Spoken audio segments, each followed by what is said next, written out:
ഇവർക്ക് ഇതിന്റെ വല്ല കാര്യമുണ്ടോ എന്ന് ചിന്തിക്കുന്നവരുണ്ടാവും. അങ്ങനെ ചിന്തിക്കുന്നത് ചിന്തിച്ചിട്ട് അതിനെന്താ കുഴപ്പം? എല്ലാവർക്കും ഒരു സ്ത്രീത്വമുണ്ട്, അല്ലെങ്കിൽ എല്ലാ സ്ത്രീകളിലൊക്കെ പുരുഷനുമുണ്ട്. ഈ അടുത്ത് വന്ന ഒരു പരസ്യചിത്രമൊക്കെ ലാലേട്ടനെ കൂടുതൽ മോഹൻലാൽ ഇത് ചെയ്തു എന്ന് ഭയങ്കര ഒരു സന്തോഷത്തോടെയൊക്കെ കണ്ടു. അപ്പോൾ ലാലേട്ടൻ അതിനൊരു സ്റ്റെപ്പ് എടുത്തു വെച്ച് വളരെ നല്ല, എല്ലാവരും അങ്ങനെ ഒരു സ്വീകരിക്കുന്നുണ്ട്. അപ്പോൾ അതിനുള്ളൊരു ചേതോ വികാരം എന്തായിരുന്നു? നിങ്ങൾ കൂടെ പോയിട്ട് ഇത് വാങ്ങിക്കൂ അത് വാങ്ങിക്കൂ എന്ന് പറയുന്നതിനെക്കാട്ടിലും how we can do it. അപ്പം അതിനെ ഏറ്റവും നന്നായിട്ട് എങ്ങനെ പ്രസന്റ് ചെയ്യാം നമ്മൾ ആലോചിച്ചു. അത് സക്സസ് ആയി. എല്ലാവരിലുള്ള ഒരു കാര്യം തന്നെയാണ്.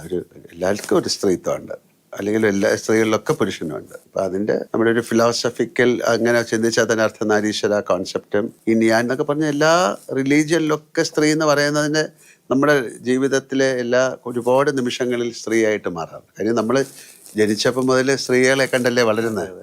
അമ്മയായാലും അമ്മുമ്മയായാലും അവരുടെ കൈകളിൽ കൂടെ തന്നെയാണ് ഒരുപാട് കാലം. അത് കഴിഞ്ഞിട്ടാണ് നമ്മൾ മാറുന്നത്. പക്ഷെ ഒരുപാട് ഹൈ ഇൻഫ്ലുവൻസ്ഡ് ആണ്. നമ്മുടെ ഒരുപാട് സ്വഭാവത്തിലും നമ്മുടെ ആക്ഷനിലും ഒക്കെ വരും.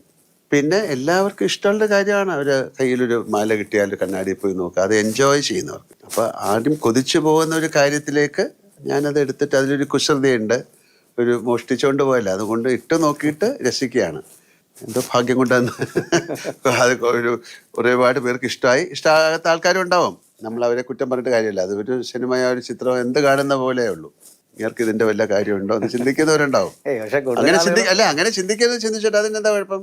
അവർക്ക് അങ്ങനെ ചിന്തിച്ചോട്ടെ, അതൊന്നും കുഴപ്പമില്ല. ഞാൻ ആം എ പെർഫോമർ. അപ്പൊ അങ്ങനെ ഒരു ചാൻസ് കിട്ടിയപ്പോൾ അതിനെ ഏറ്റവും നന്നായിട്ട് ചെയ്യാൻ നോക്കി. അപ്പൊ അതിന്റെ ഒരു സന്തോഷം എനിക്കാണ്.